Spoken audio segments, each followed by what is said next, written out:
Bonjour professeur Juan de Castro, merci Bonjour. d'être avec nous aujourd'hui. Vous êtes aimablement venu nous rendre visite à l'ECLJ depuis l'Espagne. Oui. Vous êtes professeur d'économie internationale à l'Université Complutense de Madrid, qui est l'équivalent de la Sorbonne pour Madrid, Oui, grande université c'est publique, la grande université publique de Madrid. Alors vous êtes venu nous rencontrer ici à Strasbourg parce que vous vous intéressez, vous avez publié un livre récemment sur l'affaire de Catalogne en Espagne, et vous avez cherché les réseaux, les liens politiques à l'œuvre dans cette opération de déstabilisation, cette opération, cette affirmation d'indépendance. Et donc vous avez publié un livre qui est un peu le résultat de vos recherches, que vous avez centré sur les réseaux qui sont bien connus maintenant de l'Open Society. Voilà, et donc ce livre, c'est Rompiendo España, ça veut dire rompre l'Espagne. Oui.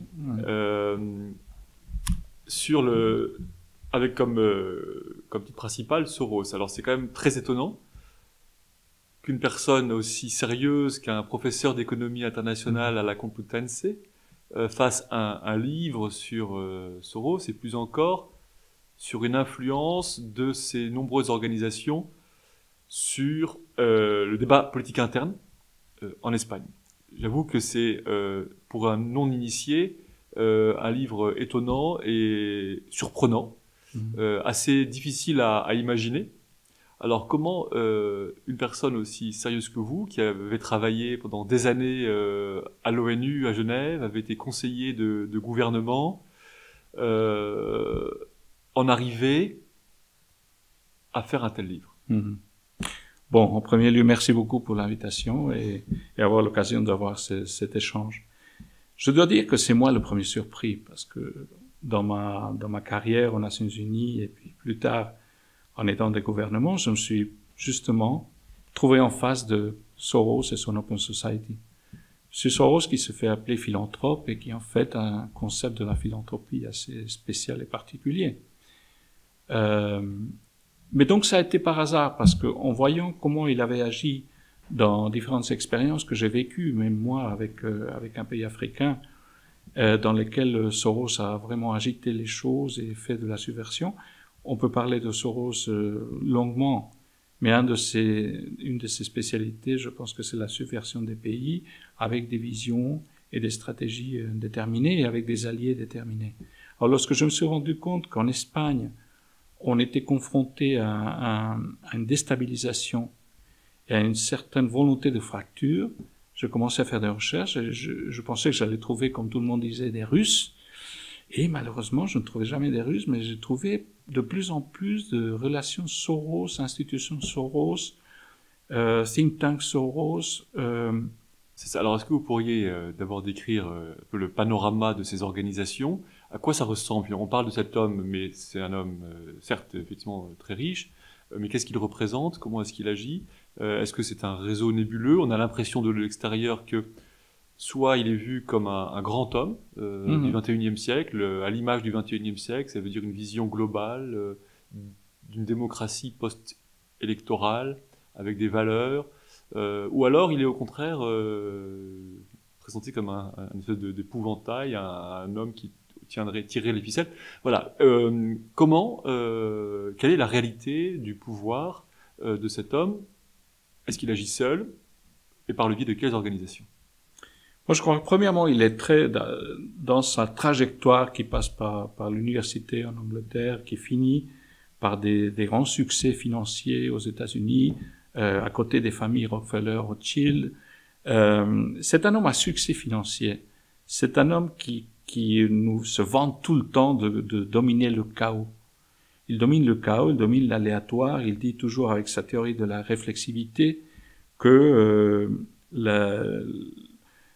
le monde de l'incertitude ne dépend pas de la gestion humaine. C'est-à-dire qu'il faut toujours jouer un peu à la preuve et à l'erreur, non? Il faut toujours tester, il joue toujours à un test. C'est pour ça qu'il finance des gouvernements et des oppositions en même temps. Et il a toujours la chance de gagner. C'est un peu la quantique, non? Je suis là et je suis en même temps en face. Et c'est assez intelligent de ce côté-là, je crois qu'il est très stratégique. Le problème, c'est qu'il n'a rien de philanthropique, parce que lorsqu'on utilise ce qu'on appelle... Pour moi, le pire de Soros, je dirais, c'est d'avoir perverti une des forces les plus importantes du XXe siècle, qui était la création de la société civile. Moi, j'étais à l'ONU à cette époque où on commençait à voir les NGO, les ONG qui apparaissaient et commençaient à donner leur avis. C'était l'avis de familles, c'était l'avis de gens, d'associations qui avaient vraiment... Et dans chaque domaine de l'ONU, on les entendait et on suivait leur avis ou non. Il y avait les indigènes, il y avait beaucoup de groupes. Alors tout à coup arrive Soros avec son invention de l'ingénierie civile et tue la sincérité de la société civile dans les ONG. Est-ce qu'on peut croire aujourd'hui à certaines ONG, quel est le pourcentage d'ONG qui suivent vraiment l'avis de la société, au reflet de l'avis de la société ou de celui qui les finance? Est-ce que vous avez une idée du nombre d'ONG financées par la Fondation Soros? Il n'y a qu'à imprimer la liste que Soros met dans la web. Moi, j'ai à peu près 1000 pages avec 3 ou 4 organisations par page. Ça doit faire 5000, 6000 organisations dans tous les pays, avec le quartier général à Barcelone pour l'Europe, aussi fait, Open Society Initiative for Europe, et Jordi Vaquer, qui est un grand ami des indépendantistes et qui a beaucoup collaboré avec les indépendantistes. C'est lui qui coordonne, disons, l'Open Society en Europe. Et est-ce que vous avez eu l'impression pour les ONG que, de certaine manière, il a étendu son pouvoir sur ces organisations comme on peut le faire dans le commerce, où des grands groupes peuvent faire entrer dans leur dépendance des petites entreprises. Moi, je crois que sa force, c'est la force du chéquier. Donc, c'est en finançant. Mais l'intelligence et la stratégie de Soros, c'est de savoir que les ONG qu'il finance poursuivent toutes, et on peut les analyser, poursuivent tout un but et répondent un peu aux concepts pseudo-moraux, je dirais, mais je les appellerais plutôt les droits dénaturés, les concepts... et ce sont des organisations qui vont pousser dans cette lutte conceptuelle qu'ils mènent contre les visions et la morale traditionnelle. C'est ça. Et donc on peut comprendre que cette capture de la société civile est un investissement très efficace pour une personne qui a su voir à l'avance comment évoluerait la gouvernance qu'on peut appeler post-électorale, fondée sur les valeurs globalisées. Donc, est-ce que vous pensez, enfin moi c'est peut-être ce que l'on peut imaginer, c'est que certes il y a, et pour beaucoup de personnes, Soros mène une action très, très bonne. Donc vous l'analysez de façon négative, et beaucoup de gens estiment que son action est positive et bénéfique. Et on a le sentiment donc aussi que ces ONG sont un instrument de pouvoir qui dépasse les États, comme on a pu le voir dans plusieurs situations. L'Espagne, vous en parlez maintenant, mais d'autres précédemment. Finalement, est-ce que son mode d'organisation n'est pas plus adapté à la société contemporaine? Au fond, je crois qu'on ne parlerait pas comme ça de Soros et de ces manipulations des ONG s'il n'avait pas été l'acteur principal des révolutions de couleur qui se sont passées dans les républiques post-soviétiques. Toute la transition s'est faite à travers l'intervention de Soros et des coopérations américaines et anglaises. Et lorsqu'ils travaillent ensemble, ils se sont organisés pour créer premièrement des think tanks, introduire des sujets comme les droits de l'homme, introduire les concepts dénaturés et faire de tout cela un amas de conceptuels, financiers et intelligence qui a joué pour la subversion de pays. C'est-à-dire, s'il n'avait pas fait tomber des gouvernements avec sa collaboration dans son conglomérat, je crois qu'on ne parlerait pas comme ça de lui aujourd'hui, mais il l'a fait. C'est ça, mais est-ce que vous appelez la subversion? Est-ce que d'autres ne peuvent pas l'appeler la démocratisation? Je ne crois pas lorsque, après, il tire profit de cette subversion. Parce qu'au fait, on le voit comme il a agi en Afrique ou comme il a agi dans certaines républiques, à la fin, c'est toujours des entreprises, soi-disant ou bien favorables dans son entourage ou dans l'entourage anglo-américain qui tirent profit. Il n'y a pas de doute que ces interventions en Afrique, il a tiré profit, ou les Américains ou Anglais ont tiré profit de ces interventions en finançant ou en critiquant certains présidents, etc., les faisant changer d'avis quant à l'accès à certaines mines de diamants ou autres.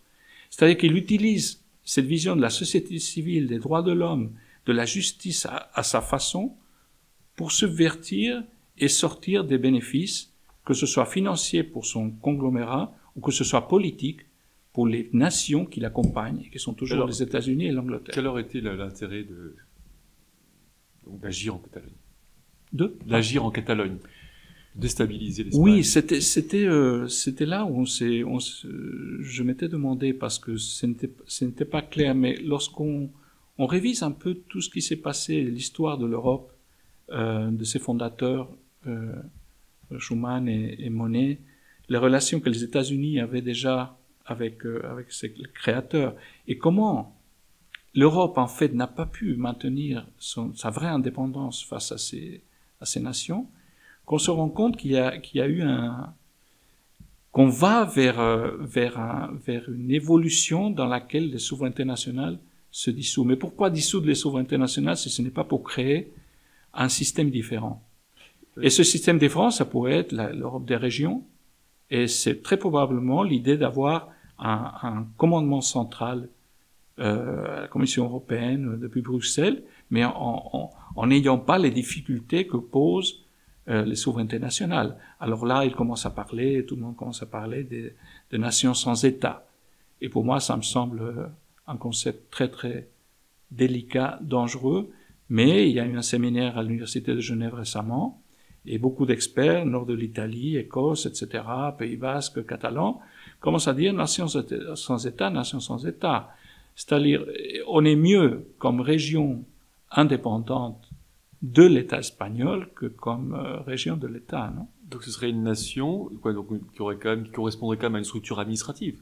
Oui, ce serait une nation qui dépendrait de l'État européen. De l'État européen, c'est ça. Donc et un État européen dont on sait que les principaux lobbies actuels et les influences viennent de ce conglomérat. Et donc vous estimez que l'étage de l'État-nation est un étage protecteur des personnes et des peuples contre le pouvoir global. Voilà. Et donc en cela, il est nécessaire et légitime. Oui, et c'est pour ça que c'est un obstacle pour Soros et son conglomérat. Parce que l'État est protecteur.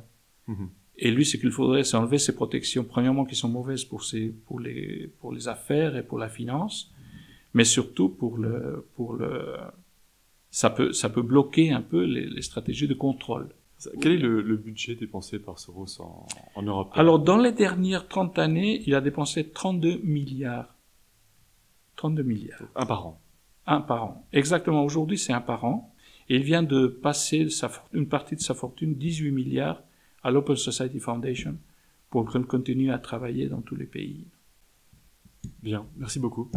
Merci. Merci.